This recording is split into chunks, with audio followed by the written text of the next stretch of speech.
हा आहे आमचा सांसईचा राईस कुकर आणि यामध्ये मी थोडं पाणी घेतलेलं आहे उकळायला आणि त्यावर आपण हा पॉट ठेवूया, ज्याला मी थोडं ऑइल लावून घेतलेलं आहे आणि याच्यावर आपण मोमोज स्टीम करूया।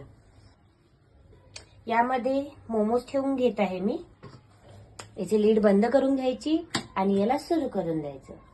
सो आजच्या रेसिपीमध्ये थोडं सूप पण ऍड करणार आहे आणि सूपसाठी ही सामग्री आहे। पातेल्यामध्ये मी तेल घेतलंय, त्यामध्ये अद्रक लसूण ऍड केले, हे छान गोल्डन ब्राऊन झाले। त्यामध्ये आपण आता भाज्या ऍड करूया। त्याला थोडा परतून घेतला, मी थोडा सोया सॉस ऍड करते। सोया सॉसचं प्रमाण कधीही कमी ठेवावे। थोडं ग्रीन चिली सॉस, कारण की हे मी हॉट बनवणार आहे। रेड चिली सॉस, लाल चटणी पावडर,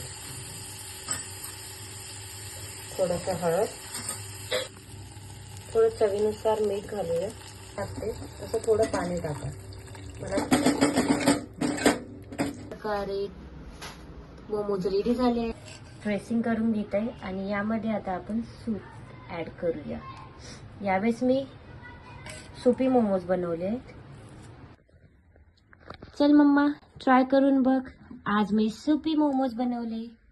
बघूया खाऊन सुपी मोमोज। सूपचा टेस्ट खूप छान आहे। बक्षी मोमोज गरम असेल।